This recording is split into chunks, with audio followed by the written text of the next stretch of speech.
Hello. Today I have a video for you which is not going to be cut, so it's like a one and done deal. I'm going to show you a pretty cool track which I'm going to be releasing on Cyclops Recordings soon.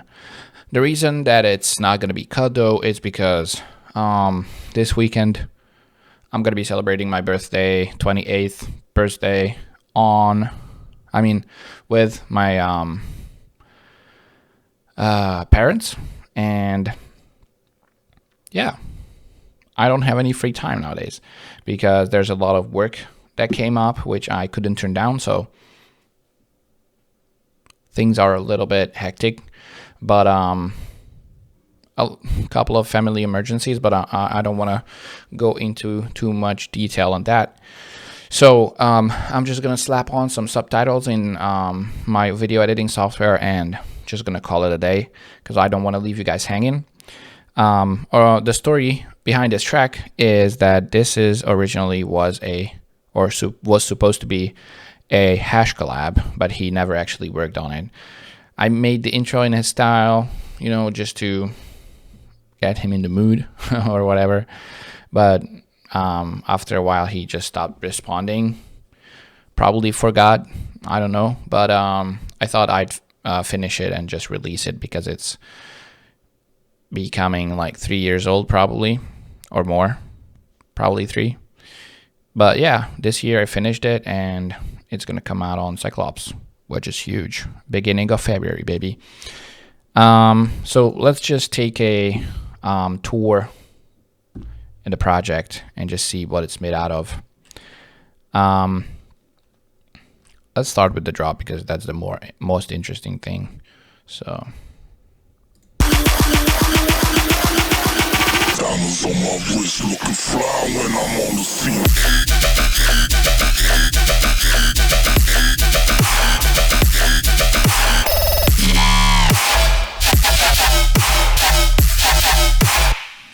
Okay, let me show you the second drop.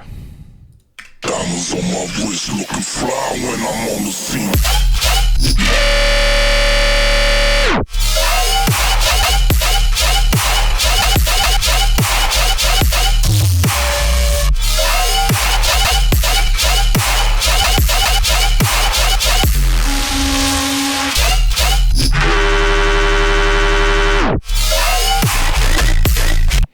So yeah, that's the track.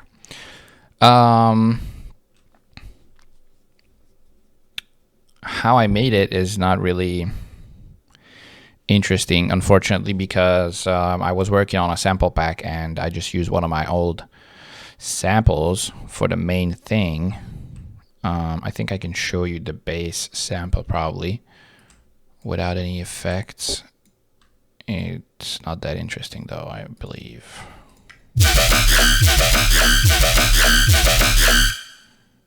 Yeah, basically that's the whole thing.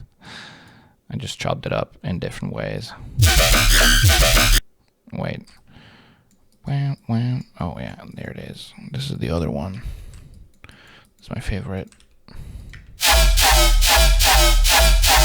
I think this was back when I experimented with Square for recreations in Serum with only Serum stuff, you know, like Square and then filtering. But yeah, so basically the second drop, which is the more interesting part of the track, is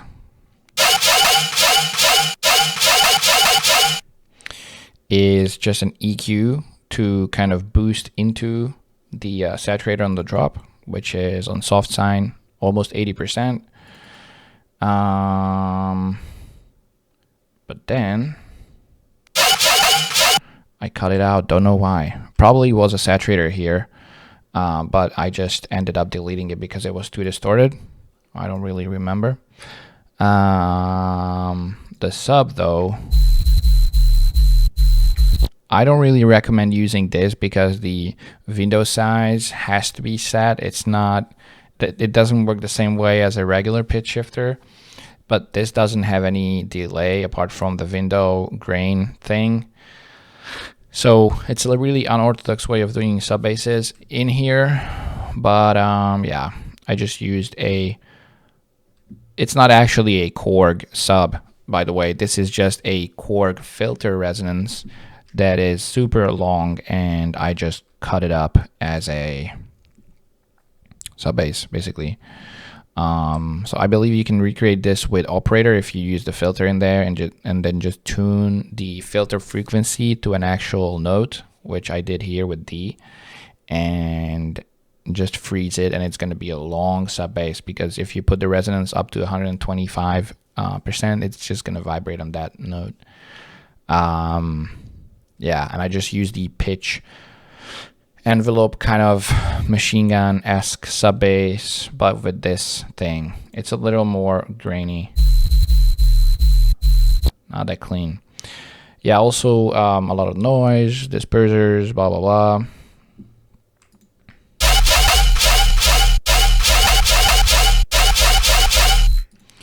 And these little glitches are super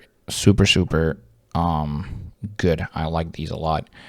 This is the same serum but stretched and with a lot of processing. Not a lot, but a lot of in terms of how much they change the sound.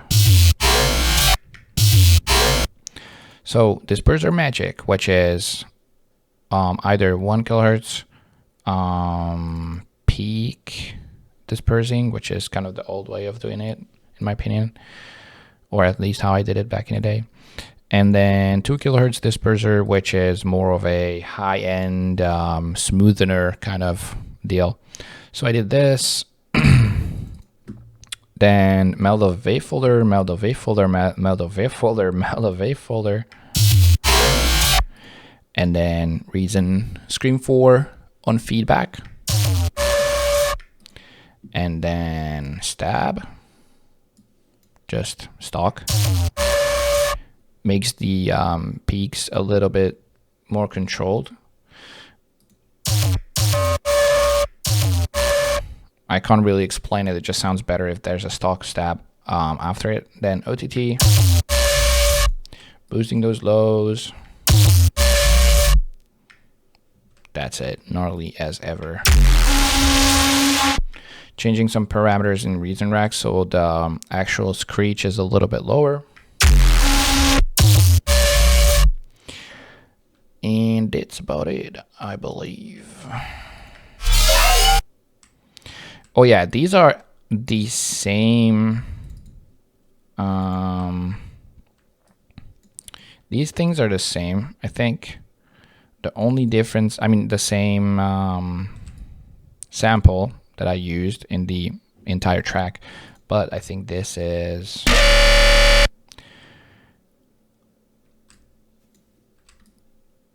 Wait, do I have that empty channel up there? Yes, okay.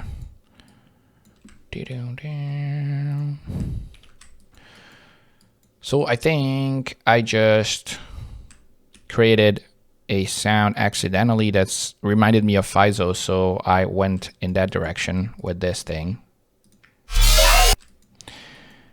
But what is this? Oh yeah, this is one of the, I revisited the pack the original bass is from, and I found this sustain. So I pitched it down 5. And then at the end I pitch it down even more, a whole octave. And because it's such a good cycle of sound, it actually sounds incredibly nice. Reminds me of old Tramp and FISO. But as you can see, there's actually no particularly big chain on it or anything. It's just a loud sound. So you don't have to overcomplicate your sounds if you know what you're doing. Basically, that's what I'm trying to say. Intro wise, it's fairly simple. Diamonds on my wrist, diamonds on my wrist, diamonds on my wrist, looking fly when I'm on the scene. Diamonds on my wrist, diamonds on my wrist, diamonds on my wrist. When I step up on it, slip up on it, diamonds on my wrist. So the philosophy behind this particular intro is that I wanted to make something that Hash would made or would like to work on. And at the time, 2022, I wanted to make some intro. I'm sure you know that I like trappy intros, so I wanted to make at the time Freddy Dread inspired intros. So this was like a perfect case scenario for me.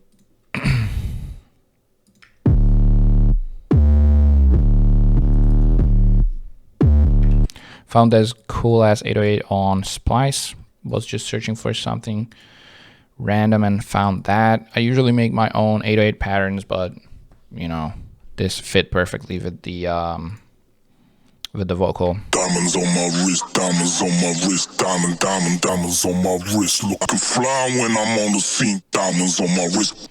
I also made it a little more lo-fi, the vocal, because I wanted it to sound more like a Memphis style old school vocal instead of this super stereo modern something.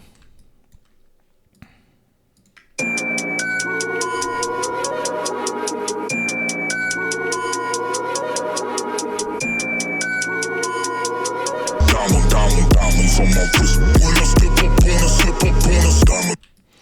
Also, another cool trick I recently started doing is just using any kind of sample and making it extremely short and extremely loud. This helps with drum transients, especially with kick transients. So with and without, it sounds like this. Diamonds on my wrist, diamonds on my wrist, diamonds on my wrist. Looking fly when I'm on the scene.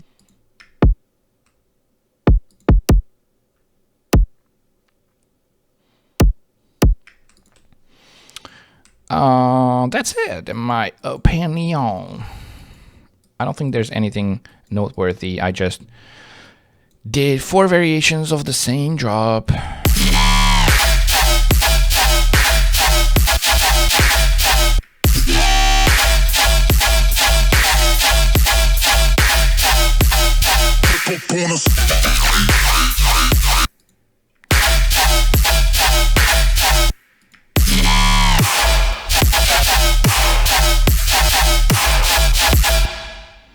Yeah, buy Nosphere's master drums, because you can find stuff like this.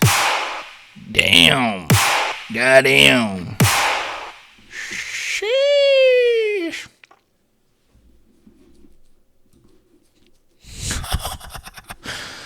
But for real, thank you guys for checking out this video. If you want to use this project file, you can grab it from Patreon, the usual. So yeah,